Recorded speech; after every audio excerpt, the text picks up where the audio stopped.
Just say the words and we'll beat those birds down to Acapulco Bay. It's so perfect for a fly in a honeymoon, they say. Come fly with me, let's fly. Delicious Starbucks Frappuccino coffee drink. It's you time.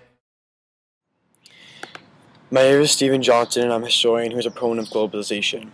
I attended Brown University, and I graduated with a degree in history. I now work as a speaker who travels around the world, holding different seminars on why globalization is good. I have seen globalization firsthand, and I realize that globalization is great for many reasons. It creates jobs for people. When I travel to third world countries, I see many factories that have opened because of globalization. By working at the factories, men and women can support their families financially, something they have never done before. Technology has changed the way we live and the way the world does business.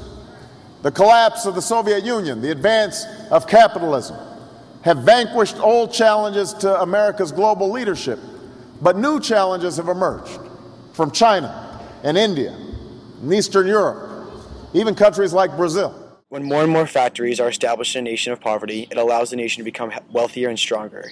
When I travel to different countries, I can show people my culture and the way I live. This allows people to see different views in different cultures other than their own. Thailand, we've seen a lot of international designers come in, fashion designers, makeup, everything, and it's just the next trend. It's a cultural thing. My name is Charles Schwann. I'm an expert on multicultural affairs specializing in economics and business.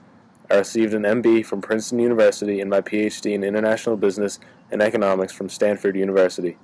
While at Princeton, I spent a month of my summer studying abroad in Guatemala. Sweet. Yeah? This is my group from when I studied abroad. Right now we are, this is when we first got there. The guide is letting us taste some of the coffee beans. They're pretty good, I'd say. And the group was pretty good. This is before we actually went into the fields and saw the workers, which came as a surprise to us, to say the least. I spent the first few days with the owners of some coffee bean farms, as I knew that Starbucks got about 60% of their coffee from Guatemala. The owners had big houses, nice cars, and happy families. I thought, it's great that Starbucks doesn't get its coffee beans from sweatshops. I mean, look at these people, they're so happy. I thought this until I spent time with the laborers. Their days were long, sometimes 12 to 14 hours a day. They were paid very little, and they got no breaks, aside from a short lunch break. I'm Samuel J. Johnson, and I'm not a fan of globalization. Starbucks has basically driven me out of business. I've owned a coffee shop for 30 years, and these last couple years of business have been brutal because of Starbucks. Aside from some of my friends and a few loyal customers, I get no business. Seattle is America's capital of coffee, and Starbucks wants to become the global ruler. Modeling itself after Coca-Cola, Starbucks wants to brew its product into a global icon. The Starbucks draws the whole town. And for what? An overpriced cup of coffee? My coffee is just as good as theirs. I've tried it. I guess I just can't compete with them. There's a Starbucks every half mile. It's just more convenient. Clearly, I don't think they're going to be able to price the products in the same way that they do here. But Starbucks has loyal customers who get hooked. 10% in the U.S. come in twice a day. And with long... Well, it certainly probably tilts younger, you know, that 18 to 45-year-old people that are willing to try new things. Starbucks won't say how much it's making in Asia, but it plans to expand to 500 stores by 2003. Right now, it has 150 stores. I am Juan Pablo, a Colombian coffee bean farmer. I live in a very small, isolated village in central Colombia. I farm coffee beans for a living. Most of my sales are to local coffee shops and small shops in Bogota. They do not pay very much, so I'm living off of very little. I have a wife who I love very much and 3 children. They are all still young and unable to work. They help me around the farm, but it's nothing significant. I want to send them to good schools, but I need the money to do it. I've tried to sell my coffee beans to large companies such as Starbucks, which I understand is a very big company. I've tried numerous times, but every time they tell me no. They say I cannot produce enough per day to supply one shop for a day. They suggested that I buy more land and hire more workers, which I simply cannot do. Not only could I not afford the new land, but I could not afford to pay the workers very much. I cannot bring myself to do that to a person. In this Monday's Asia Rising segment, I visited Seattle, Washington in the Great Pacific Northwest to learn about Starbucks. The U.S. coffee company is percolating with plans to expand throughout Asia.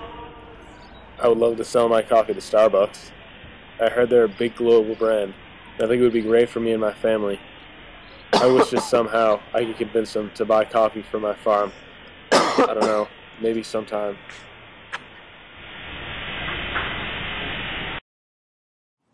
My name is John Doe, and I'm a traveling businessman. I grew up in Washington, D.C., and went to Harvard Business School. I got my first job in the Paris branch of CDE Investment Corporation. I have no time to do anything outside of work right now, seeing as how I work 16-hour days, or more sometimes. As a result, I need convenience in my life outside of work. I need a convenient cup of coffee in the morning, now more than ever, and Starbucks sort of reminds me of home in a way, because in Washington, D.C., there was a Starbucks in almost every street corner. This is the Starbucks outside my apartment in Paris, France. As you can see, it's very decorative, very elaborate. I usually come in here every day, sometimes at night after my long day at work, to get some coffee. It's a lot more convenient than having to get the coffee ready, boil the water, get the milk and sugar all set. So instead, I can just come here, and in a matter of minutes, they make it for me, and I'm on my way. And smack you right in the face, and he just goes,